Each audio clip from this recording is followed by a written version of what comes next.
Welcome. I'm really pleased to welcome you to Te Whare Manaka Oiaraki, Lincoln University. It's a pleasure to host these events. The VIBE events are a fantastic piece of legacy.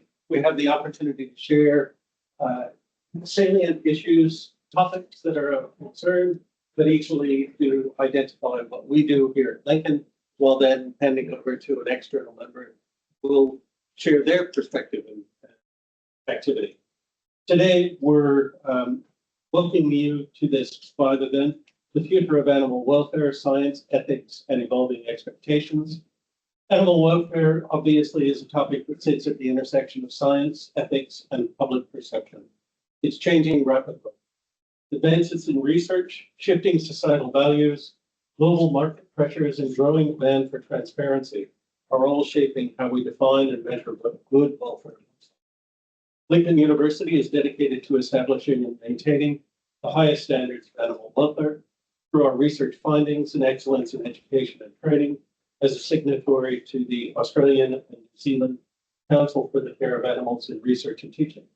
Additionally, several academics have held advisory roles on groups such as the National Animal Welfare Advisory Committee, NAWAC, including a currently serving member, senior lecturer, Katie Bickler.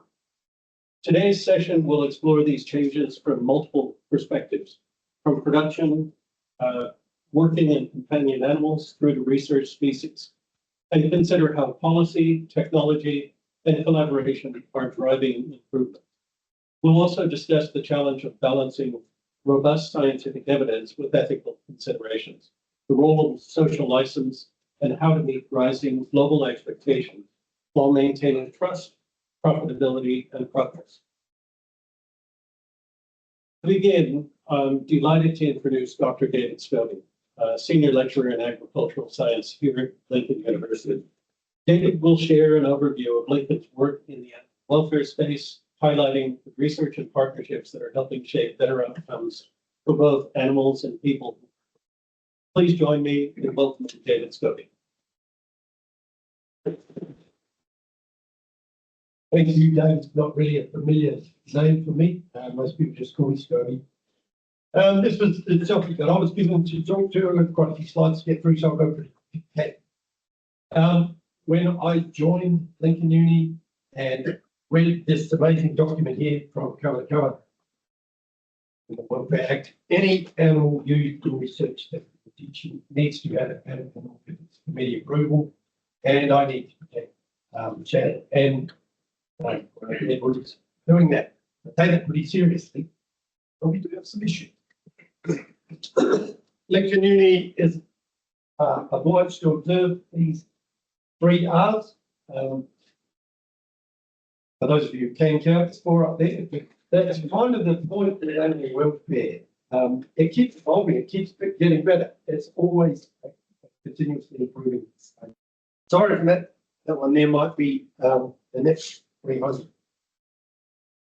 What have we done in reduction? We used to have a lab here for our first year degree students. We would make them all take the blood sample. A couple of hundred students take the blood sample from a sheep. Actually, we're not at school, and 1 or 2 of those students might, by chance, end up needing to take blood samples as research revealed something. We didn't need that, so cancel that. Reduction. We do this thing here. We do a lot of this at this university.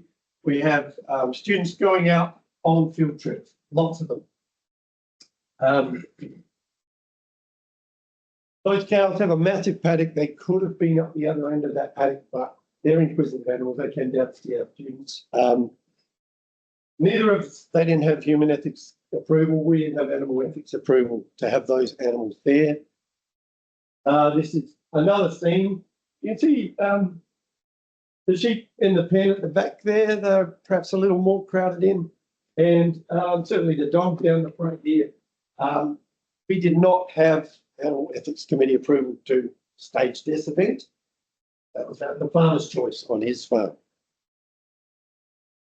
I do want to discuss a bit about flight distance. That's how scared our animal is. And you can see this goat up in the North Island there. not quite as scared as the sheep behind him.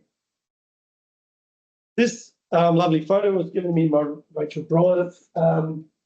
This particular cow doesn't seem that scared of interrupting the lab that she was trying to hold her to measure pasture production. This is some deer in one of the experiments down at the Johnson Memorial Labs. And if you ask me, I would have ranked some of those animals in that way on the right-hand side. I reckon goats have the shortest flight distance through to deer that have they're the scariest kind of animals. And that might be off the side there a bit. Okay. That's any animal used in research testing and teaching. That's a pretty short flight distance. Or the same for our scariest animal, that's a pretty short flight distance. That's Cassie Terras-Ferrugia, her last day with the university today. But she's tamed those deer down so that, are they really any animal? Or are they animals that we could use for training students a lot more safely than your average wild deer? We do use some models. I bought some along. I really want to come and get these at Road. It's a paddock full of sheep. We use those in a lot of our labs. We have these other models. You see this kid here going to town on this milking apparatus here. Over there's another udder. Actually, there's a whole bunch of udders out the window being farmed there. So that's a couple of models going there. I don't even know what this model's for. It's not actually a cow. It's got a window in a cow. It's only half a cow anyway. But seriously, I don't even know what that model's for. Our condition scoring models that I just showed you, sometime the rubber has to hit the road. Sometime we've actually got to get our students there. We have them in small numbers with a small group of sheep. Our sheep are pretty calm. You can see that one there was actually chewing on that young man's hand. When you read this, this is not my condition score. Sorry, I should have said the condition score that we recorded as staff and the condition score. We weren't going around condition scoring our students. But we were examining them on their ability to determine that condition score. They're allowed to calibrate in terms of this, and then they have to do it on live sheets, and that's part of this. And they do pretty well at that. It's not a difficult skill, but it's a really important one for welfare and production. Just an example here for my PhD student. Transmitters on birds can wear a patch of skin, pull a few feathers out, look a bit uncomfortable. They were looking to see if they could replace those with recorders, cameras, and sound recording. And happy to say that, yeah, you actually can do a better job not sticking transmitters on kiwis in particular. And you can get kiwi chicks as well, which you probably wouldn't have put the recorders on in the first place. We do like to provide a bit better environment for our animals. You might see some stuff in the press about some of that. Deer really love to have a wallow in mud. Like a bit of shade, like a bit of shelter. Provided our sheep with some shade. This was the first time these sheep had ever seen this. It's a hot day, 4 minutes, all of them underneath there in the shade. They'd never seen it before. They weren't at all. They're not stupid. They know what it's there for. We did have, Cassie was really keen to have us do our experiment on her wedding day, because every time we organised to put our gadgets on our sheep and measure them, the weather was beautiful. Yeah. So we didn't have our cameras on. You can see if you come up close, there's lots of feces, lots of trampling around there. That's a shelter that we built, and on a night like last night, those sheep are not stupid. They're in the shelter. How are we going to do that? How are we going to bring those things to 108 paddocks over here on the Lincoln Uni Research Dairy Farm?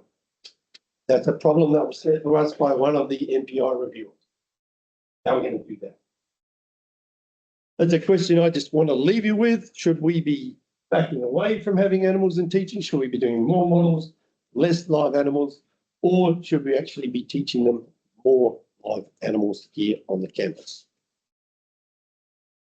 And these are just some of the animals that follow me home from land care research, ag research. I don't think there's any on that list from Lincoln Uni yet, but maybe rehoming is on the rise.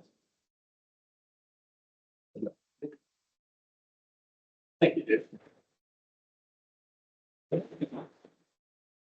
Appreciate that, Jody. I never tell him that. He keeps telling me. Tonight, our next speaker is Dr. Kate Litton from Animals, People. Kate is an animal welfare scientist and experienced leader in animal welfare, agriculture, and food safety policy and regulation. She's a committed One Health, One Welfare advocate, dedicated to advancing animal welfare while achieving business, social, and environmental goals.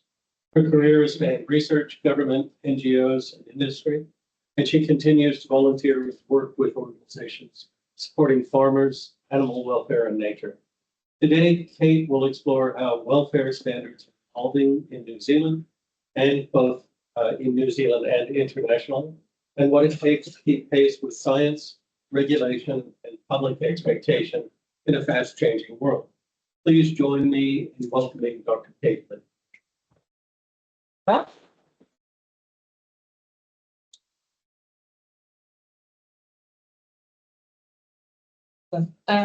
Okay, so I will just try and drive my talk from here. Just give me 2 shakes. Thank you very much for the warm welcome and for the kind introduction. You probably just got a hint. I wear lots of different hats, and so my one, I guess, neutral hat is Animals, People, Nature, which is just a tag that I attach for things that I do as my own self, not wearing one of my other hats. So there you go. So if you just give me 2 shakes, I'll just get my presentation started. Okay. Right, excellent. There we go. That's what I wanted. Okay, so as we heard, we are going to have a discussion about what does good animal welfare look like in a time of rapid change. So we often hear those words about rapid change, and we often hear them in the context of animal welfare. We also often in the context of animal welfare hear about challenges and opportunities. So what I'm hoping to do here is to just seed some information and some ideas in the audience, and then we can have hopefully a good discussion about that in our Q&A session afterwards. Or if you're a bit more on the shy side, we can have a conversation about it over the canapes and the beer or wine afterwards. Okay, so what I want to cover in my talk is I just want to give a quick word on or about our understanding of animal welfare. This is just so that you know where I'm coming from, and it will hopefully help inform our discussion afterwards. Also, I want to go through some key concepts, and then we'll move to the challenges and opportunities. And then I want to, like I say, sow some seeds and perhaps have a bit of a crystal ball about what the future of animal welfare in New Zealand, perhaps globally, might look like.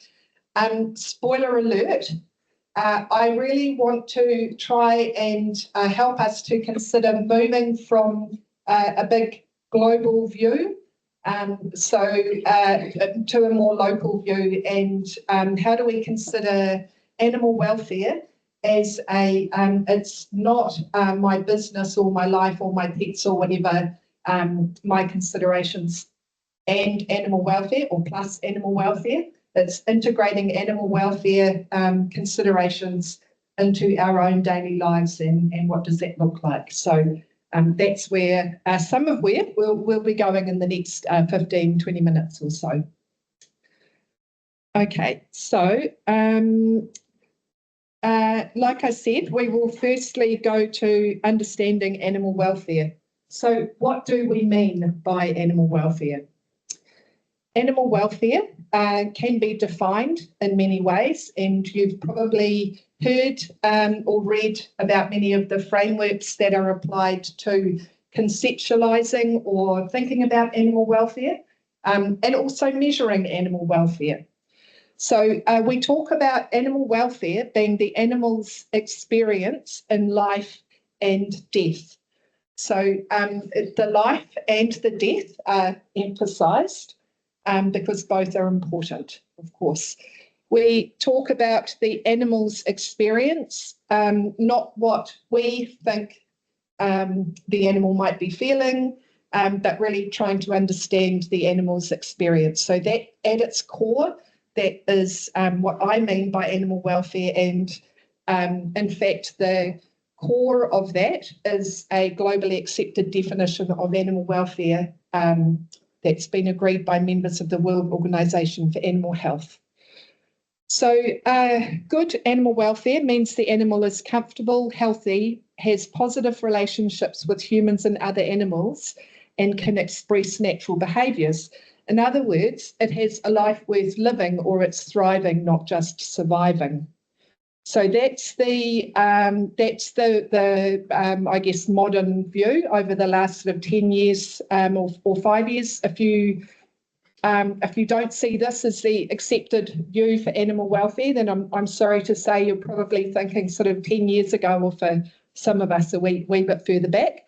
And happy to have a chat to you if that comes as a surprise. I suspect not in this audience.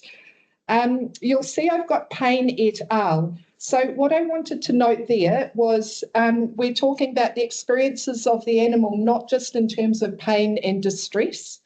We're talking about the experiences of the animal in terms of positive and negative experiences, and a whole myriad of experiences across the board. So that could be joy, it could be maternal expressions of maternal behaviour or maternal experiences.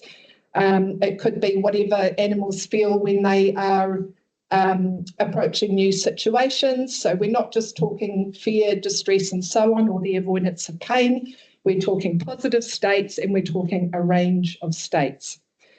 We're also talking about a range of animals. And so in New Zealand, you're probably aware that the Animal Welfare Act covers some animals from before birth or hatching, and it also covers some invertebrate animals, so some animals that are obviously not vertebrates, so crabs, squid, octopus, for example. So just to give you a brief idea of the numbers, so when we talk about animals, we mean, for example, our around about 24 million sheep that we farm, with around about 19 million lambs, apparently approaching 5 million dairy cows. We've got pets, so all up about 4.4 million pets. So that's 1.2 million cats and about 850,000 dogs, which was super interesting to me because that means we're counting an awful lot of goldfish or rabbits or something in that, in that pet number. And my couple of my favourites, so for research animals, I looked up the most recent statistics for 2023, and we've got around about 320,000 used, and about 111,000 that were bred for research and not used for research. And then also possums, and thanks to some wonderful work, if I can orient myself down the road, Manaki Whenua, that direction, carrying capacity perhaps of, let's say, 50 million, so approaching 50 million possums. So just bear all of those numbers in mind as we go through. That's what we're talking about. Okay, so why do we care about animal welfare? Why is it important? So it matters to animals and it matters to us. So it matters to animals because of the Payne et al. That I was describing to you before. Another way of looking at it is that it's the right thing to do. And it matters to us because we get something out of it. So there are really obvious examples that get bandied around, you know, the effects of stress on productivity, for example, and a number of other examples that I'm happy to talk about in our discussion afterwards. Okay, so just briefly, some key concepts in animal welfare that again are designed to inform our discussion. So we've got science and ethics, which I think we've covered well already in hearing from Scobie, and just when you think about the framing for the whole presentation or the couple of presentations that we've got today. Trust and social license, which I'll go into on the next slide. One health, one welfare. One health might be a familiar concept to you. One welfare is a slightly more recent concept, and so my personal take is one health, one welfare. Makes it longer, but it just kind of avoids a few arguments that people have about whether we need them both. And animal welfare and trade. So obviously an effective approach to animal welfare requires balancing scientific evidence with ethical considerations, like we've heard before. And trust and social license are a very important part of those considerations. They're important for our business, and they also help inform our standards, our animal welfare rules and the like. One health, one welfare is essentially a unifying approach that's been adopted to consider animals, people and the environment loosely. And it's saying that we should be thinking in terms of the interconnectedness of these three things. And it's essentially a way of, I guess it's supporting decision making that encourages us to think about these three things as interlinked, because indeed they are. Animal welfare and trade. So I just wanted to add this here, mainly to remind me to mention. So many of you will probably be aware, but the sort of animal welfare setting, if you like, and the system for animal welfare in New Zealand has largely been based on the fact that we are so reliant on trade. So we mostly export our animal products, as you will no doubt all know. So dairy and meat are the two key examples that I'm talking about here. So they're not for domestic consumption, they're for export. That creates a certain set of drivers or a certain impetus and a way of thinking about animal welfare in New Zealand that I think we take for granted as, that's the world view, if you like, of everyone in the world. It's not. So that has shaped the way that we think about animal welfare in New Zealand.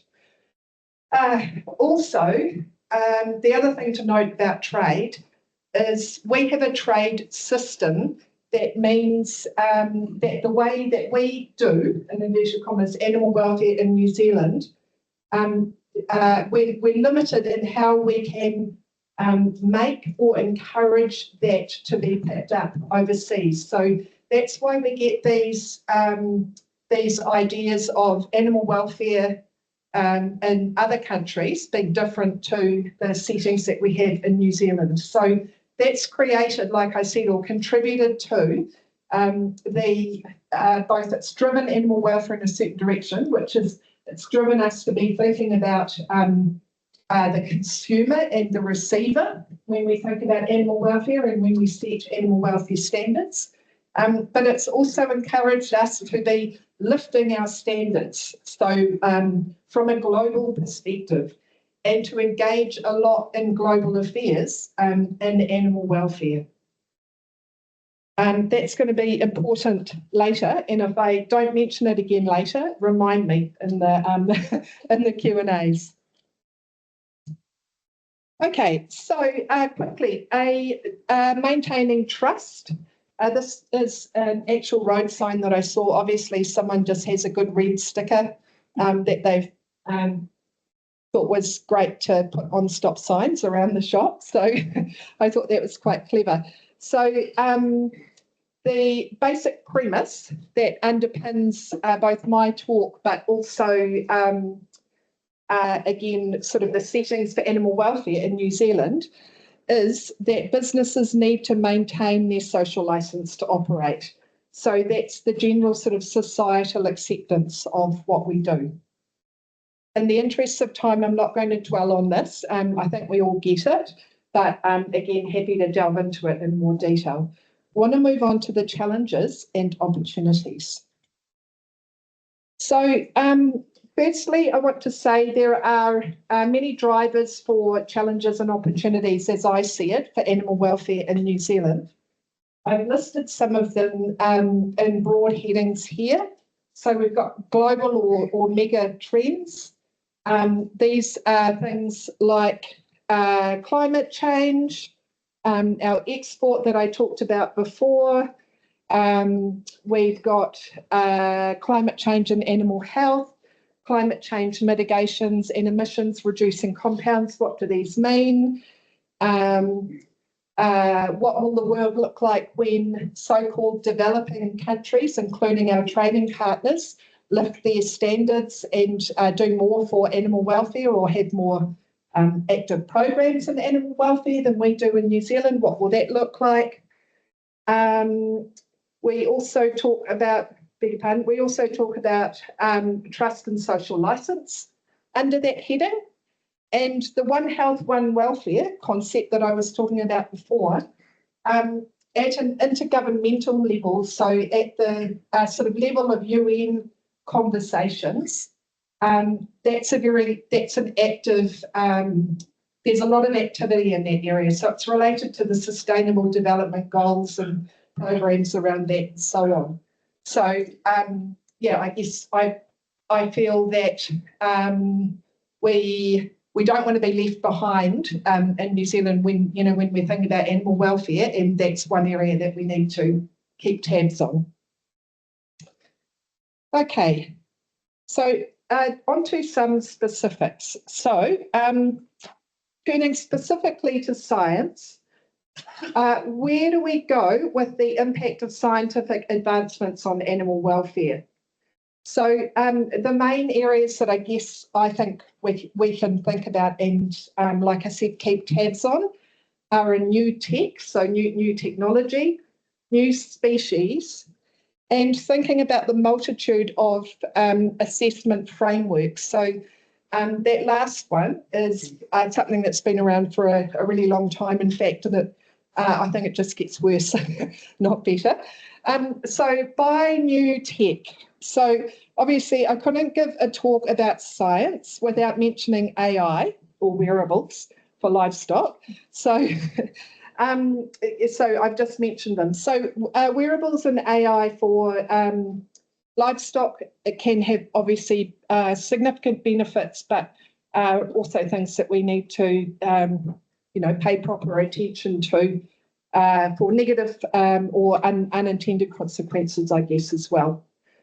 So they may, for example, be driving production in a certain direction, and what does that mean in the bigger picture? So that's just to give you an example about that.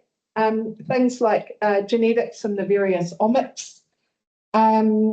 New species. So I've deliberately put a picture of an octopus up here. That was to remind me. You may have seen there were a couple of newspaper headlines. They didn't last long, but they were about some funding, some science funding that went on some work that was about the management of captive octopuses. And the discussion in the media was that that had been raised by some concerned groups, was that the work was actually intended for supporting the development of octopus farming. So that raised a number of questions about, or I guess it sort of raised a number of risks about the various factors that we already know about the management of animals in captivity, especially at high densities and in artificial environments, that we know are going to cause an issue for animal welfare, and they were not being considered as part of the research that was being done at the time. So there was a whole a bunch of letters written mainly about that. So new species, just with that octopus is but one example. Insects is another one. So it will be challenging if we end up in a world where people become more concerned about insects and see them, I guess, as being deserving of concern about their welfare as well. The multitude of assessment frameworks. So just really quickly, what I mean there is if you pick up a box of eggs in the UK, for example, you'll see a bunch of different labels on them. Like we get it a wee bit in New Zealand, but not to the same extent. So you'll see a number of labels on them that are for, they might be for grass-fed, they might be for organic, they might have a welfare label on there. There will be probably some kind of climate footprinting marker. So these are all assessment frameworks, many of which include some component, animal welfare as one of the components. So what does that mean, and where does that, what direction does that point us in for good animal welfare and for being clear about animal welfare, when we're making our own decisions, I guess, as individuals. So I just want to go through standards briefly as well. So I'm not expecting you to read the small writing, don't worry. So animal welfare standards, obviously, are shaped by the integration of scientific research, public opinion, and ethical considerations. So as soon as these things change, our thinking about standards and the standards that we set change. So by standards, by the way, I mean loosely rules and laws. So like I said, standards are built through a combination of societal values and science. So I just wanted to give an idea, give you an interesting example. So last night I was having a conversation with someone from Eurogroup for Animals, which is a large animal welfare charity or animal protection charity in Europe. They're especially interested in livestock export, and they are having a think about are there any lessons they can learn from New Zealand and Australia and other countries to reduce the amount of livestock export that goes on within Europe. So this is largely by land, but it's also by sea. So when we were talking about that, they were saying, why is New Zealand reversing the ban on livestock exports if the public didn't ask for it and there's no strong economic argument that's been laid out that they could see in the public domain? And it was really interesting to me because the woman from Europe, and I would say the same based on work that I've done previously with government people from Europe, they couldn't understand how this might be being considered in New Zealand. Like, shouldn't it be that it's driven by the, by public desire or societal concerns or whatever? So, you can all have your own views on that and how well that's going in New Zealand or not, but that is a thing. And that will no doubt also influence what happens with animal welfare and animal welfare standards. You also need to think about just really basic things like how long our laws have been in place and how long our codes of practice, so our codes of welfare have been in place and the like. And, when will those be refreshed to reflect new science, new attitudes and so on. Okay, so the future of animal welfare, what does it look like? I think the future of animal welfare hinges on our ability to weave animal welfare considerations into daily life and business practices.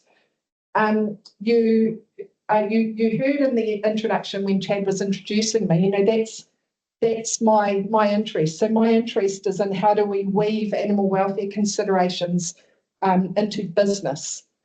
It means not thinking of animal welfare as an extra or an add-on. It means just thinking about those everyday small things that make a difference when we actually have the mindset, I guess, to be thinking about animals and considering things from their experiences, as opposed to imposing, doing things just on the basis of standards, for example.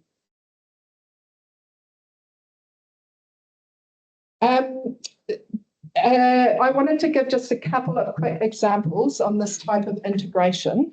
So this is a cute lamb, sheep are one of my favourites. This is to talk about a recent field day. So there was a beef and lamb field day that was showcasing a Hub Farms progress against some goals that it had set around lamb survivability. So the figures for lamb survivability are really interesting, and we can go into those later on if you want to in the Q&A. But lamb survivability, we talk about it in terms of the impact on farmer profitability and productivity. Obviously, it also has an impact on the land. So lamb survivability means a lamb that doesn't survive dies, and it goes through something before it dies. So the focus of this field day was, in fact, even though it's built on lamb survivability, it's all about reducing an impact on those lambs. And to me, those are just the types of things that we need to remind ourselves that while we're talking about animal welfare being big and complex, and there are all these, global changes and all of this type of thing, but there are just still the basic things that we can do on a daily basis, like this type of work, that allow us to focus on things that have an impact on animal welfare. So that's really what I mean. It's not, it's nothing earth-shattering. It's just a reminder of that. I also wanted to show this slide. So this is thank you to ANZCART and so Australian New Zealand Council for the Care of Animals in Research and Teaching. With their support, a resource was put together to introduce Māori concepts around animals into ethics and into teaching children. So this is, as you will know if you've looked into or you consider yourself part of Te Ao Māori, the Māori world or the Māori worldview, the concepts are by far more holistic. So the Eurocentric way of thinking about it would be the One Health, One Welfare approach. So is that another way forward that we need to think about? And would that lead to a better future for animal welfare? This here is some interesting work that's going on at the moment that is about, I think it's got the name up there. No, it doesn't. It's just got the catchy research title. So this is about creating or collecting a community view on animal welfare, and it's funded out of the massive Horizon Europe funding platform with New Zealand collaborators from sociology schools, I guess, collaborating on the research. And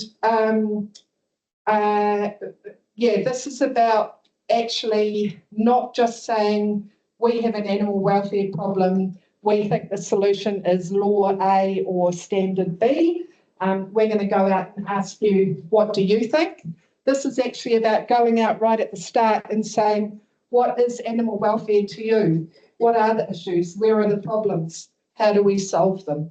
So, of course, it's a much more complicated sort of approach than the other way around.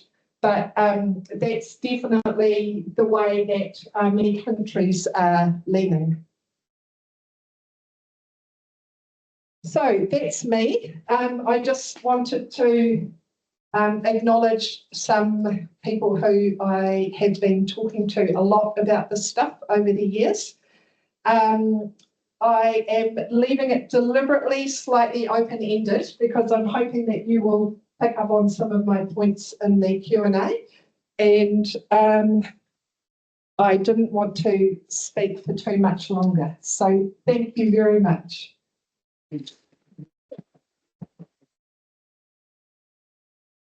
Okay, that was fantastic.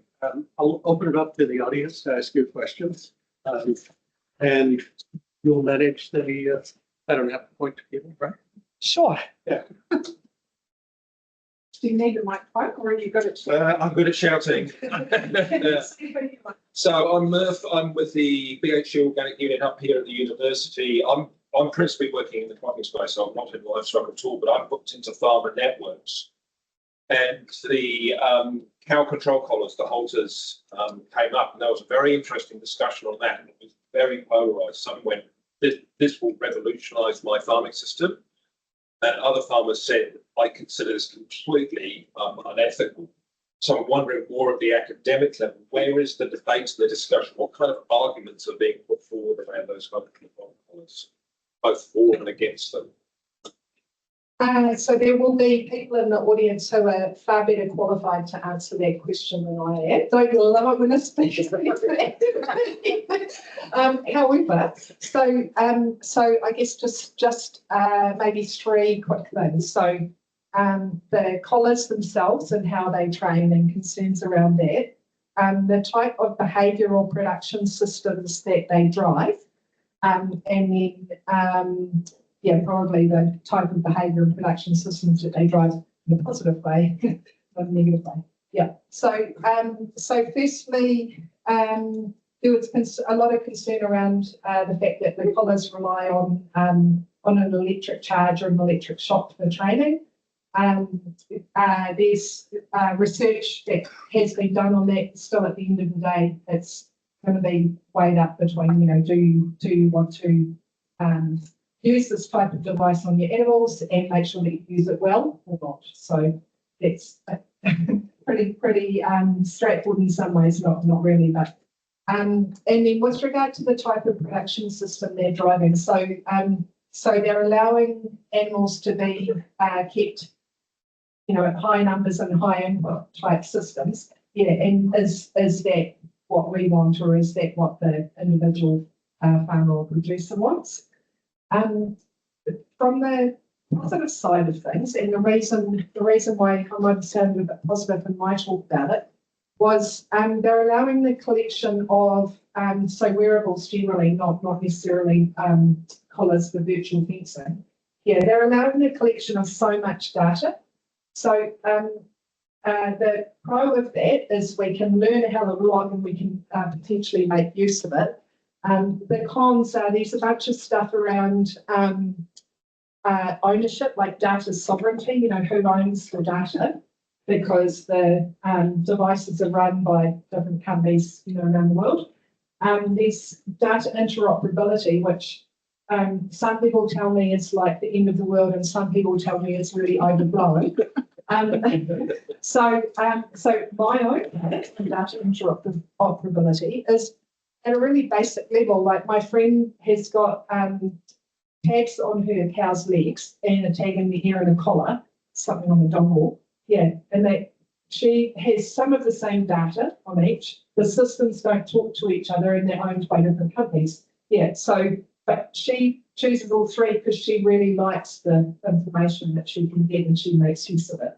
Yeah, so yeah, pros and cons. So it's probably not answering your question exactly, but there you go. Yeah.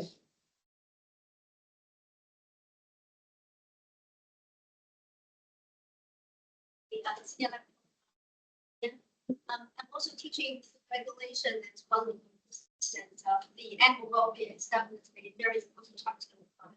And but I teach my students the animal welfare standards, etc. I will not only teach them the current animal codes, the original animal codes, but also will let them discuss the challenges and opportunities of standards. And one of the biggest challenges I let my students to discuss is the real welfare content in people's diet, in people's table. So this is to see that we probably in New Zealand we do our best to increase the animal welfare standards, but at the same time we also import quite a bit of products from the other countries, and from the other countries with lower animal welfare standards. Even though the product probably will cost quite a bit for transportation, etc., but still you can find the price of it to be even cheaper than our local products. Currently in New Zealand, everyone is talking about the food price. The price is pretty high. So for consumers, you can't blame them, and it is very easy for them to choose lower price products. And well, my majoring is food marketing. So in the very basic, simple marketing criteria, that is, consumers don't choose your product, and for the longer substances, the local industry development is going to be squeezed by the products. So this is for my course, I just leave this open question to students for them to discuss. But I'd like to hear your comments on it. Yeah, sure. So I think you're asking, what do I think about the fact that that we import food from countries with lower animal welfare standards? Is that right? Yes, and also if people choose products majorly based on price, not animal welfare, then what is going on in the future, and how we can sort of change this or make things better. Yeah. So I don't think that is a future issue. That's happening now. That's people choose food on price, and even food that's not imported, we choose it on what that has higher animal welfare standards. We still choose on price. So I'm not sure.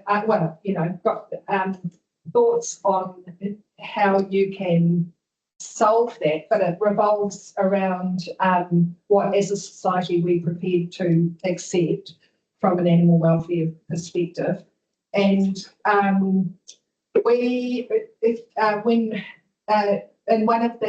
work for a charitable organisation that is involved with other governments around the world, helping them to run animal welfare initiatives that are about upskilling their governments, so that the first thing they can do is be setting higher standards for animal welfare, and then they can put compliance and so on in place.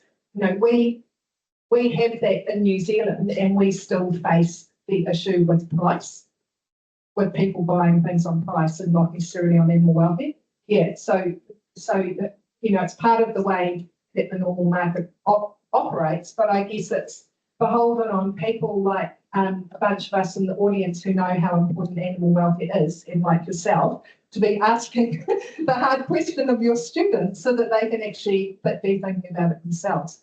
So there's a charity set up at the moment. I've just lost the name. International, might just be called International Animal Welfare. I can't remember. You remember what's anyway, there's an international New Zealand charity set up at the moment that has set itself up on the basis of lobbying for the New Zealand government to require overseas standards, require us to impose higher standards on countries that we import animal products from. Yeah, there's a bunch of trade settings that mean that we can't sort of do that in reality. Yeah, so to me, the solution lies in us being able to lift the expectations, which is a really long journey that we've already been on for a long time. Yeah. So it's not answering your question well, but there isn't really an answer to it. So Can I just make that more complicated? It distresses me no end that New Zealand had a really big problem with obesity and heart disease in a country that complains about the price of food. How can both of those things be true? This is not bloody Gaza. There are not people starving whole scale in this country unless they have something else going on in their life.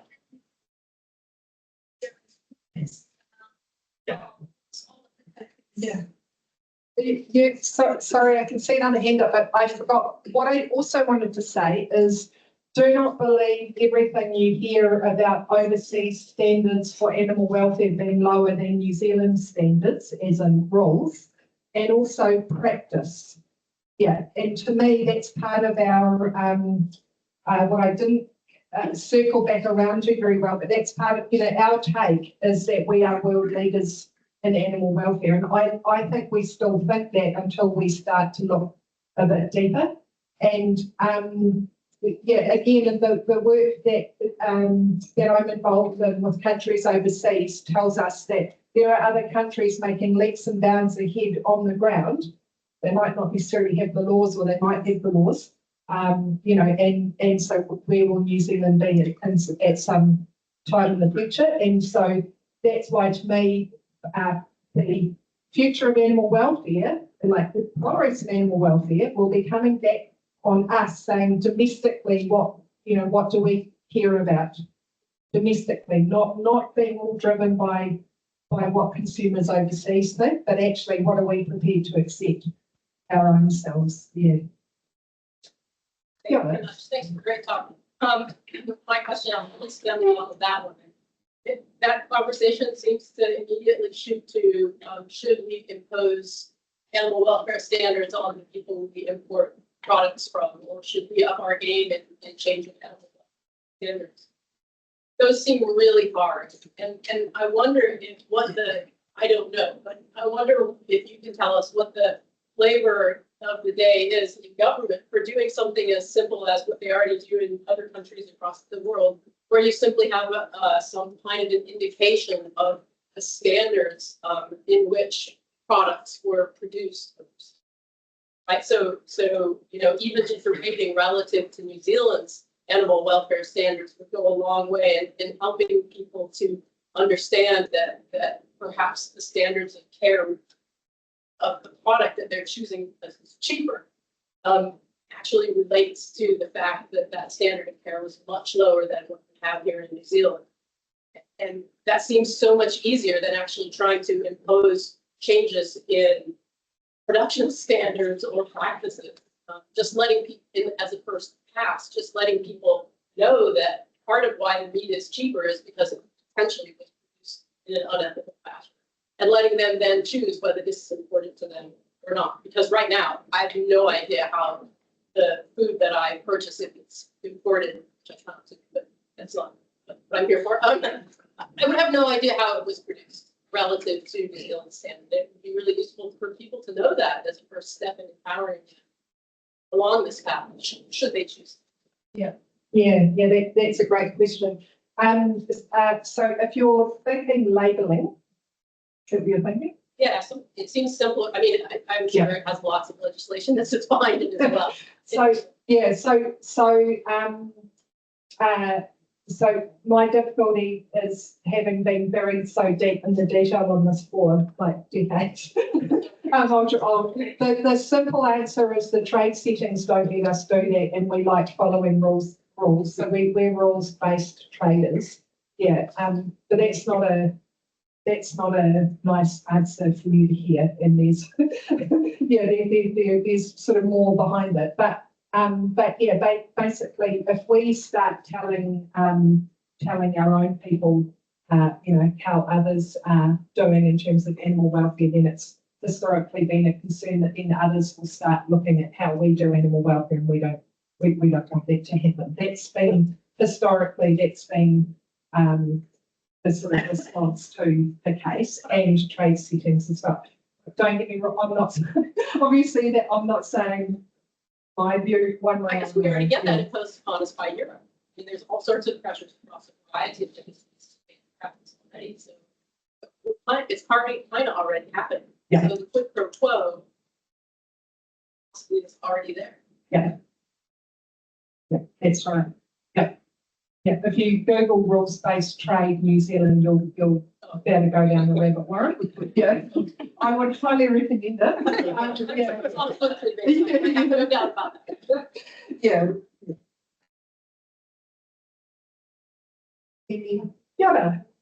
Thank you very much for your talk. So the PhD student, And you touched on there that landslide quality, right? What I took from that was farmers have been sense for increasing up to go to the works or replace it and saying money out. But there are a lot of issues on farm ethically, and then also research as well, where the ethical solution, changing it the way we do things, actually costs us more money or comes at a sacrifice to the data, bigger data needs. How do we go about approaching that? There's issues now, issues in the future.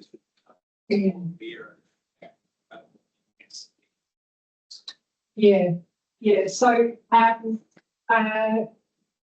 feel like I need to qualify my answer before I've answered, which is really bad. But yeah. So I'm not naive to the practical realities of life and production systems for animals, but I firmly believe, and this is a widely shared view, there's always something you can do. So if you're turning your mind to actually what's the impact on the animal in addition to on me, on my wallet, on my family, whatever, yeah, it will just bring another element into your thinking. And there's always something you can do. So I guess the plea is, and that sounds really simplistic, but it is, there is always something you can do. So it's just about turning your mind to what's the next thing I can do that might improve things. It's not about what's the big whiz bang thing that's going to cost me a lot of money. And it's not about thinking about, I also think about animal welfare. I also think about animal welfare or whatever. Yeah, it's just engaging that as part of your sort of overall decision making. So no, that's not a very specific response, but yeah, happy to talk specifics. And there are people that do this for their business, people who offer this type of consultancy, if you like. So yeah. Thank you. Good question. Yeah. Okay, what about the risk of exporting a few tens of thousands of animals alive, jeopardising our exports of millions instead? For the advantage of just a handful of farmers who had those animals, and maybe a couple of companies that do that exporting. And then you mentioned in your talk, someone in the UK saying, what the hell are you doing? Yeah, that makes me confident. So I guess my first comment is that livestock export is one of possibly, I was going to say a handful of animal welfare issues, if you want to call it that, but a handful of practices we do that's got a number of different drivers behind it. So to me, it's just about unpicking why it happens, separate from the ethical argument, if you like. So to me, unpicking the ethical argument, and it's most straightforward. It's about is it really necessary for us to be doing this? Is it a necessary thing for New Zealand to do? And there are answers to the pro and con for that, obviously. My take at the moment is this is about an opportunity rather than about something that's an economic reality or necessity. And that's what I've heard also from farmers, and that's the way that I've heard people talk about it, and that's what it's being seen as at the moment. There are a bunch of changes going on through law changes and so on at the moment that are about opportunities. They're not necessarily about something that we must have, or something that's already an existing part of our economic or financial system. Yeah, so to me that's where livestock export is at, and then it's just a decision about basically will it go ahead or not. Are we going to take that opportunity? And then if we are, how do we make it the best situation for the animals that we can? To me, that's the same basic question that we have around any of our farming practices or anything else that we're doing with animals, isn't it? Is, you know, if we decide that on balance, it's the right thing to do or it's okay to do, then yeah, how do we set about minimising the harm overall? So yeah, it's a super interesting one. Well, thank you. And thank you, Kate. That was fantastic. And before I forget, which I always do, we have something that we'd like to thank you for Oh, making thank presentation. Nice bottle of wine. Hopefully Thank you you enjoy. very much. Look, Kate's available to have a discussion. Obviously, as indicated, we have drinks and nibbles. Please drink responsibly, and nibble responsibly. You never know. But I'm sure that there's plenty of time for networking. And thank you very much for attending tonight. This is a really nice crowd. And you've been kind to Kate. Well done. No Please need join me in to- thanking her.